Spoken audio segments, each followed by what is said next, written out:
नमस्कार। एक सवाल जो शायद हम सबके जहन में कभी ना कभी जरूर आया होगा।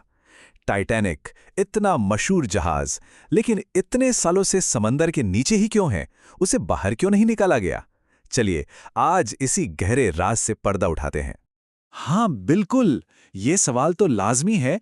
क्यों नहीं उसे ऊपर लाया जाता ताकि ताकि हम सब उसे अपनी आंखों से देख पाएं। आखिर उस ऐतिहासिक जहाज को समंदर की गहराइयों में ही क्यों छोड़ दिया गया है? इसका जवाब जितना सीधा लगता है उतना ही कॉम्प्लेक्स है। सीधा सा जवाब तो ये है कि इसे नामुमकिन माना जाता है। हाँ, लिटरली इम्पॉसिबल। पर ऐसा क्यों है? आखिर क्या चीज़ है जो इसे इतना मुश्किल बनाती है? चलिए, इसके पीछे की जो हैरान कर देने वाली वजह है ना, उनको एक एक करके समझते हैं। तो सबसे पहली और शायद सबसे बड़ी चुनौती वो है गहराई। एक ऐसी गहराई जिसकी हम कल्पना भी नहीं कर सकते। 12,000 फीट। जरा इस नंबर के बारे में सोचिए। ये इतना ज्यादा है कि अगर हम दुनिया की सबसे ऊंची इमारत बुर्ज खलीफा को एक के ऊपर एक 4 बार रख दें, तब भी टाइटैनिक तक नहीं पहुंच पाएंगे। मतलब ये सच में इंसानी पहुंच से बहुत बहुत दूर है। तो ये जो टाइटैनिक है ये अटलांटिक महासागर की तलहटी में पड़ा हुआ है, सतह से लगभग 12,000 फीट यानी 3700 मीटर नीचे। इस जगह को दी अबिस कहते हैं। पता है इसका क्या मतलब है? एक ऐसी जगह जहां सूरज की एक किरण तक नहीं पहुंचती, सिर्फ और सिर्फ घना अंधेरा। और इस गहराई का सबसे खतरनाक पहलू जानते हैं क्या है? पानी का दबाव, प्रेशर। यहाँ का प्रेशर कल्पना से भी परे है। हर एक स्क्वायर इंच पर सोचिए, छोटा सा स्क्वायर इंच, उस पर लगभग 6,000 पाउंड का दबाव पड़ता है। ये इतना ज्यादा है कि मजबूत से मजबूत सबमरीन को भी एक पल में, जैसे कागज हो, कुचल कर रख दे। ठीक है, तो गहराई और प्रेशर तो एक बात हो गई। अब आते हैं दूसरी बड़ी चुनौती पर, और वो है खुद जहाज का वजन। 53,000 टन, 53,000 टन्स। इसको जरा आसान शब्दों में समझे तो ये लगभग 10,000 हाथियों के वजन के बराबर है।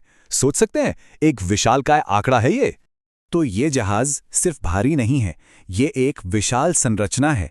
और इतने भारी जहाज को, वो भी 12,000 फीट की गहराई से ऊपर उठाना, ये एक मॉन्यूमेंटल चैलेंज है। सच तो ये है कि आज तक ऐसी कोई क्रेन या ऐसी कोई टेक्नोलॉजी बनी ही नहीं है जो ये काम कर सके।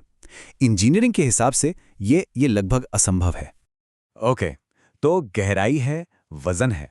मान लेते हैं, एक पल के लिए मान लेते हैं कि हमने इन सब चुनौतियों का तोड़ निकाल लिया। फिर भी अगर इसको निकालने की कोशिश की भी जाती है तो आखिर होगा क्या? चलिए कल्पना करते हैं, हमने कोई जादुई तरीका निकाल लिया। लेकिन असली सवाल तो अब शुरू होता है। जब उसे ऊपर लाया जाएगा तो वो किस हाल में होगा? क्या वो वैसा ही दिखेगा जैसा हम फिल्मों में, तस्वीरों में देखते आए हैं? इस बारे में जो एक्सपर्ट्स हैं उनकी राय बिल्कुल साफ है। एक एक्सपर्ट ने तो यहां तक कहा, लोग इसे देखेंगे और सोचेंगे, क्या ये टाइटैनिक है या सिर्फ कचरा? सोच के देखिए, ये एक सवाल ही इस पूरी कोशिश का अंजाम बता देता है। और इसके पीछे वजह भी है। 100 साल से ज्यादा हो गए, इतने साल खारे पानी में और उस जबरदस्त प्रेशर के नीचे रहने की वजह से जहाज का पूरा ढांचा बहुत बहुत कमजोर हो चुका है। और तो और मेटल ईटिंग बैक्टीरिया हैं जो धीरे धीरे इसके लोहे को खा रहे हैं। एक्सपर्ट्स का साफ मानना है कि जैसे ही इसको ऊपर उठाने का स्ट्रेस दिया जाएगा, ये पूरी तरह से टूट कर बिखर जाएगा। बिल्कुल, तो हाथ क्या लगेगा? टाइटैनिक नहीं, सिर्फ धातु का एक ढेर। तो ये सब जानने के बाद एक आखिरी बड़ा सवाल सामने आता है, क्या कुछ रहस्यों को समुंदर की गहराइयों में ही दफन रहना चाहिए? शायद इसीलिए, ताकि उनकी कहानी, उनकी गरिमा हमेशा के लिए बनी रहे। इस पर सोचिएगा जरूर।